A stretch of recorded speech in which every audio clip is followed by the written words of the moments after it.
Hello, नमस्कार प्यारे विद्यार्थियों। कैसे हैं आप सभी? उम्मीद करते हैं कि आपकी जो तैयारी हमारे थ्रू हो रही है, बड़े ही शानदार और लाजवाब आप तैयारी कर रहे हैं और बड़ा ही ज़्यादा प्यार मोहब्बत भी आप जो है मुझे दे रहे हैं। ख़ास करके वैसे सारे स्टूडेंट्स जो बीए इंग्लिश वाले हैं, ऑनर्स वाले हैं, जो अलग-अलग मतलब अलग-अलग डिस्ट्रिक्ट से पढ़ रहे हैं, ढेर सारा प्यार लुटा रहे हैं। तो मैंने सोचा क्यों ना एक बेहतरीन टॉपिक पे हम लोग डिस्कस करें। बहुत ऐसे हमारे भाई-बंधु होते हैं, बात समझ में आ गया? जो होता है ना कि गेस गाइड से तैयारी करना चाहते हैं या फिर कुछ नहीं पढ़े, कहीं कमाने-धमाने चल गए, है ना? या यूँ ही कैजुअली जो पढ़ते नहीं हैं और उनको टेंशन हो जाती है कि मुझे बीए भी पास करनी है। तो वैसे छात्र जो इंग्लिश में कुछ नहीं पढ़े, उनकी जिनकी तैयारी इनकम्प्लीट है, तैयारी उनकी पूरी हो नहीं पाई और वो डर रहे हैं कि एग्ज़ाम कैसे होगा, हम कैसे पास करेंगे? तो उन बच्चों के लिए ये वीडियो बहुत ही बेहतर है।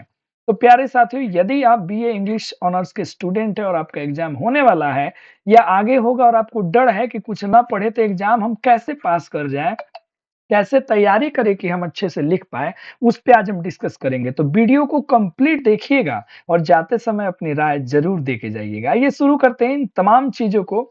सबसे पहले मैंने कुछ टिप्स जो है वो आप सभी के लिए बनाए हैं। इन सभी टिप्स को आप अच्छे से देखें, एक-एक चीज़ को मैं एक्सप्लेन कर रहा हूँ और इन सभी टिप्स को आप देखें और प्लीज़ इसको फ़ॉलो ज़रूर करें। अब आप पे डिपेंड करता है, मैं सोर्स भी बता दूँगा कहाँ-कहाँ से किस तरीके से आपको सारी चीज़ों को फ़ॉलो करना है और यकीन मानिए यदि आप फ़ॉलो कर लिए ना प्यारे बच्चे, प्यारे दोस्तों तो पक्का आप इंग्लिश ऑनर्स में पास कर जाओगे, है ना? तो सबसे पहला टिप्स है, आपको दिख रहा होगा लुक एट द सिलेबस। प्यारे बच्चों, सिलेबस का हमें पता होना बहुत आवश्यक है, नहीं तो क्या होगा पता है ना? कि पता ही नहीं चलेगा हम पढ़े क्या, कहाँ से क्या पढ़े? तो हमें सिलेबस देखना बहुत ज़रूरी है। और ये सिलेबस आप कहाँ से देख सकते हो? तो आप यूट्यूब से सिलेबस आप देख सकते हो, अपने चैनल पर भी प्लेलिस्ट में देख सकते हो या फिर आप गूगल पे डायरेक्ट उस चीज़ का नाम लिख के सर्च कर सकते हो। जैसे बीए इंग्लिश सेमेस्टर 1 सिलेबस फलाना यूनिवर्सिटी, बीए इंग्लिश सेमेस्टर 2 फलाना यूनिवर्सिटी, ऐसे करोगे आपको पीडीएफ में जो है ऑलमोस्ट सिलेबस आपको मिल जाएगी। तो ये सिलेबस सबसे पहले आप जान लो कि आपको पढ़ना क्या है?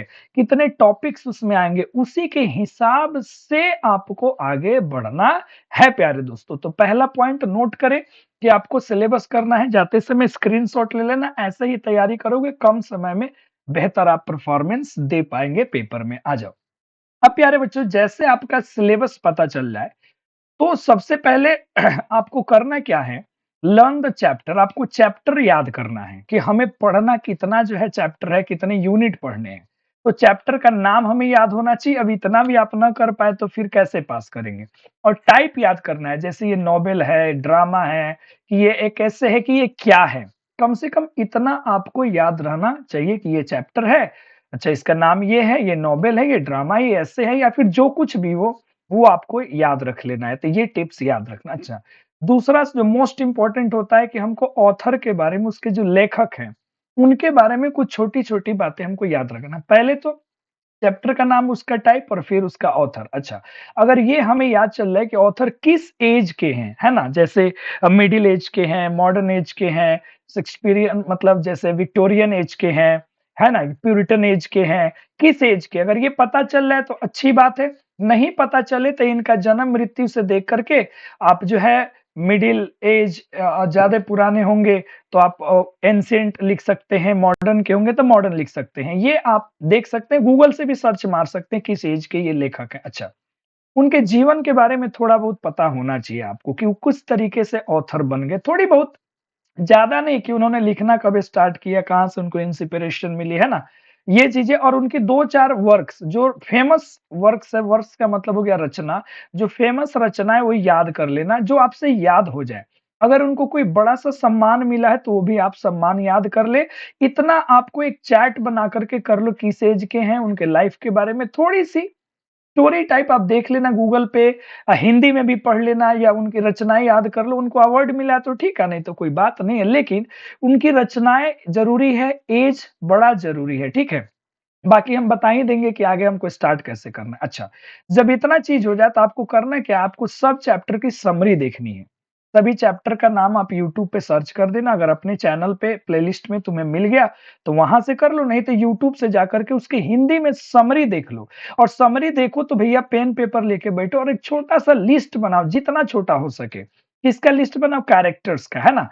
कैरेक्टर्स का जो-जो चीफ कैरेक्टर्स है, जो-जो मेन कैरेक्टर उनका क्या करे भाई, एक लिस्ट बना ले और उनको रिलेट करने की कोशिश करे। रिलेट करने का कोशिश करे कि कौन कैरेक्टर किस कैरेक्टर से कैसे रिलेटेड है, उसका उससे क्या संबंध है, उसके पिता है, माता है, दोस्त है, व्यापारी है, क्या है उसमें? अच्छा, और छोटी-मोटी घटना ज़रूर याद रखें कि अच्छा 2 ये मिलते हैं तो ये होता है, यहाँ जाते हैं तो ये होता है। ये आपको अपने से, अगर आपकी इंग्लिश वीक है तो हिंदी में ही नोट्स बना लो, एग्ज़ाम में जोड़-सीध के इंग्लिश में लिख लेना, लेकिन ये आपको चाहिए। और समरी एक बार नहीं देखना, 2 बार, 3 बार, 4 बार देख लो।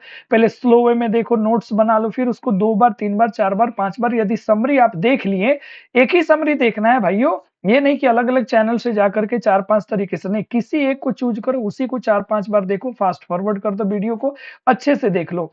तो चैप्टर का नाम वगैरह टाइप याद रख लो, ऑथर के बारे में थोड़ी बहुत समरी और कैरेक्टर लिस्ट बना दो, ठीक है? अब बात करते हैं, अगर पॉसिबल हो तो थीम जानने की कोशिश करो। अच्छा, समरी जानोगे तो पता लग ही जाएगा कि जो आपने कहानी पढ़ा, जो आपने निबंध पढ़ा, जो आपने नाटक पढ़ा, आखिर उसका आधार क्या है? वो किस बेस पे लिखा गया है ना?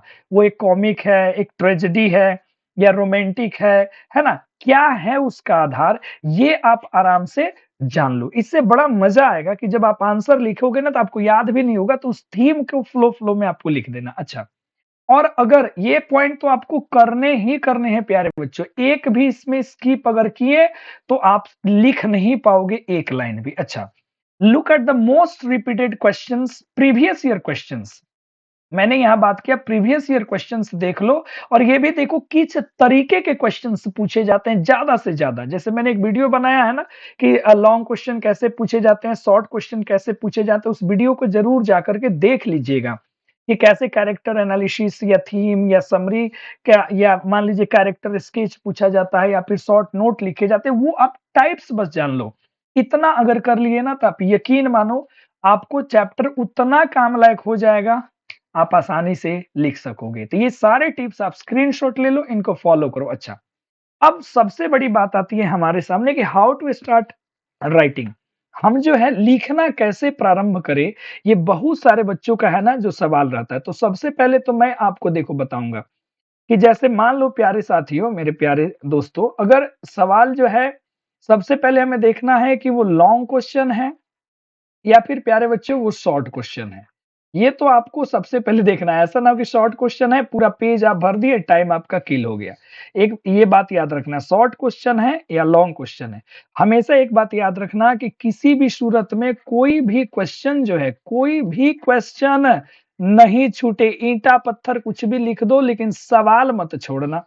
क्योंकि अगर आपने सवाल छोड़ दिया तो लड्डू मिलेगा, अगर कुछ-कुछ मिला-उला के लिख दिए प्यारे साथियों, तो कुछ ना कुछ मार्क्स पक्का मिल जाएगा, सवाल नहीं छोड़ना है। तो सबसे पहले देखेंगे शॉर्ट है कि लॉन्ग है। अब शॉर्ट में किस तरीके का, यदि क्वेश्चन आंसर है, तो फिर चैप्टर के अकॉर्डिंग उसको लिख दो। अगर कैरेक्टर है तो सब लिखने का एक तरीका होता है देखो। ठीक है ना? सब लिखने का एक तरीका होता है। जैसे मान लो अगर जैसे एक शॉर्ट नोट लिखने को आ जाता है किसी के कैरेक्टर के ऊपर, तो हम कैसे उसको स्टार्ट करेंगे? तो हम लोग आराम से लिखेंगे कि दिस, सबसे पहले, ठीक है? थोड़ी-सी बात हम बता देते हैं। आपको आंसर राइटिंग तो आपको आता ही होगा, 12th वगैरह में आपने लिखा होगा। ठीक है ना? तो क्वेश्चन नंबर 1 ये हो गया, का ए है, वेरी गुड। का आप क्या लिखने जा रहे हैं? आंसर। आप बिल्कुल ऐसे लिख दो, पेज के बिल्कुल बीचों-बीच ऐसे आपने लिख दिया, है ना? अब जो है आप जिस कैरेक्टर के बारे में लिखने जा रहे हो, तो वहाँ आप बना सकते हो यहाँ पे बोल्ड लेटर में, है ना? जैसे मान लीजिए आपने जो है कोई भी एक कैरेक्टर, जैसे मान लीजिए हमारा एक कैरेक्टर आ गया कि चलो हम लॉर्ड रामा के बारे में, तो आराम से लिखो, इन्वर्टेड कोमा दे दो, अंडरलाइन करके सुंदर बना दो कि हम इसके बारे में लिख रहे हैं। और तब अपना लिखने की कहानी क्या करो प्यारे साथियों, शुरू करो, है ना? अगर आप डिमांड करेंगे तो मैं एक पेपर बिल्कुल दिखा दूँगा कैसे ग्रेजुएशन में लिखना है। अच्छा, वीडियो लंबी नहीं करते हैं। अगर कैरेक्टर हो तो आपको इतना पता होना चाहिए कि दिस कैरेक्टर कैसे भी आप लिखो, दिस कैरेक्टर, ठीक है जी? इज़ टेकन फ्रॉम, ये लिया गया है, इज़ टेकन फ्रॉम, ठीक है? इज टेकन फ्रॉम, यहाँ पे आपको नाम दे देना है, ठीक है जी। अब यहाँ पे अगर नोबेल है तो नोबेल, ड्रामा है तो ड्रामा। एक तो ऐसे बेसिक तरीके से शुरू कर सकते हैं, या फिर आप सीधे लिख सकते हो कि दिस, ठीक है, कैरेक्टर कैरेक्टर इज, ठीक है, वेरी इंटरेस्टिंग, ऐसे ऐसे इंटरेस्टिंग कैरेक्टर, ठीक है, कैरेक्टर। अब यहाँ पे लिख दो बिलोंग्स टू डैश नोबेल, ठीक है। ये आपको कैरेक्टर को बताना है कि ये बिलोंग कहाँ से करता है, ये टेकन कहाँ से, लिया गया कहाँ से है। जैसे नाम यहाँ पे नोबेल पे आ गया, तब आपकी रिस्पॉन्सिबिलिटी है, अब आगे लिखो कि दिस नोबेल, या फिर जो भी ड्रामा वगैरह कुछ भी है, ठीक है जी, हैज बिन। अब यहाँ पे पीछे वाला काम आएगा, है ना, रिटन बाय फलाना, who is the great.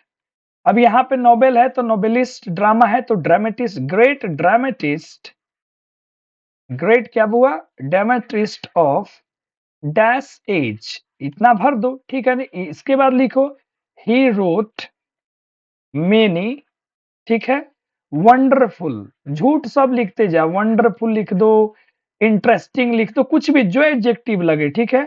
Novels या ड्रामा है तो ड्रामास, ठीक है, सच एज। अब यहाँ पे कुछ याद आपने किया है उनका यहाँ पे नाम लिख दो, ये आपका आराम से ऊपर हो जाएगा। अब यहाँ से अपने को क्या करना है, तो अपने को कर देना है पैराग्राफ चेंज। अब उस कैरेक्टर के बारे में लिखना है, कैसे लिखना, अगर मेन कैरेक्टर थे क्या लिखेंगे कि दिस कैरेक्टर, ठीक है प्यारे साथियों, ध्यान से देखना, ये कोई बताता है नहीं, ठीक है। This character, this character plays, this character plays, ठीक है जी, चीफ रोल, चीफ रोल आप लिख सकते हो, या main role in the story, ठीक है। उसके बाद लिखना है क्या, अगर ही है तो ही, सी है तो सी इज। अब रिलेशन बोले थे ना, डैश ऑफ फलानवा, फलानवा का चिलानवा है। अब वो क्या क्या करता है स्टोरी में आपको पता होगा, आगे लिख दो। और लास्ट में एक झूठ बात जरूर लिख देना, झूठ बात क्या है कि really speaking I like this character very much, ठीक है, इट इंस्पायर्ड मी अलॉट। खत्म, ये तो झूठ बात सब में लिख देना, I like really speaking I like this character very much, ये बातें थे। इस तरीका से आप किसी भी कैरेक्टर स्केच को क्या कर सकते हैं, लिख सकते हैं। अब मेरे प्यारे बच्चों, बहुत सारे बच्चों का ये प्रश्न आता है, आप इसको संक्षेप में कर लो, बाकी आपकी अगर राइटिंग स्किल अच्छी होगी तो आप बहुत सारी चीज क्या कर सकते हैं ना, आप आगे कर सकते हैं। अब मेरे प्यारे बच्चों का कुछ कुछ ऐसे प्रश्न आता है कि सर ये तो बड़ी आसान चीज हो गई, आपने तो कह दिया कि चलो कैरेक्टर स्केच सब जी गुरुजी हम लिख दिए। गुरुजी शॉर्ट क्वेश्चन आए तो मैंने बोला ना, शॉर्ट क्वेश्चन आए तो उसको क्वेश्चन है तो क्वेश्चन की तरह लिखो, ठीक है। देखो कुछ भी आप लिखो प्यारे बच्चे, कुछ भी आप लिखो, आपको सबसे पहले जो है उसका चैप्टर के नाम जरूर मेंशन करो। नाम के बाद में इसको लिखा किसने है, राइटर का नाम जरूर मेंशन करो। अच्छा चैप्टर है तो क्या है ये जरूर मेंशन करो। राइटर को खूब बढ़िया से एक्सप्लेन करके लिखो कि दिस राइटर बिलोंग्स टू फलाना as who played very important role, या who contributed a lot in the literature, in English literature, in Sanskrit literature. इनके बारे में 4-5 बातें आप लिख दो, सारी झूठ बातें लिखो, सच सब सच हो जाएंगी, ठीक है ना। जैसे मैं मान लो लिख दूंगा, मेरा नाम है चंदन, तो चंदन मेरा राइटर का नाम हो गया, ठीक है, is a great great writer of dash age who contributed a lot in the English literature. सारी बातें फिर लिखो, he wrote many interesting क्या novels, ठीक है, या his important works are, ऐसे कुछ लिख दो, मेरी 4-5 रचनाओं के नाम लिख दो, सब कुछ इतना तो आपको एनी हाउ प्यारे बच्चों आना ही आना चाहिए। और सेम बेस होता है। आप चाहे ठीक है, तो मैंने क्या कहा, नेम चैप्टर का लिख दो, क्या टाइप है टाइप बता दो, फिर राइटर के बारे में बता दो, ठीक है ना जी, वो राइटर के बारे में कुछ चीजें लिख दो। अब फिर सीधे सीधे अगर कुछ ना समझ में आए तो चैप्टर का समरी सब में छाप दो। और सब के लास्ट में ये बातवा जरूर लिखना कि रियली स्पीकिंग, सचो सचो कहता नहीं, really speaking this is a wonderful creation या कंपोजिशन ऑफ फलानवा नोबेलिस्ट चिलानवा, ठीक है। आई लाइक दिस नोबेल बहुते ज्यादा, this inspired me a lot, ये सबके नीचे में आप जोड़ दो। इस तरीके से यदि आप मेरी बातों को अच्छे से समझ पा रहे होंगे प्यारे बच्चों, तो आप आराम से हर एक क्वेश्चन का आंसर आप लिख सकते हो। अच्छा, कभी कभी एक्सप्लेनेशन भी पूछता है, लाइन का एक्सप्लेनेशन कैसे दे, तो आप हमारी वीडियो में जाके सर्च कर सकते हो, वहां पे आपको तमाम चीजें मिल जाएंगी प्लेलिस्ट में। तो कैसा लगा ये वीडियो, जरूर आप कमेंट करके बताना। उम्मीद करता हूं कि जो भी मैंने बात बताई उसको समझेंगे, और आप एक पेज लिख करके देखिए, आपको आनंद आ जाएगा। थैंक यू, फिर मिलते हैं अगली वीडियो में, बाय बाय।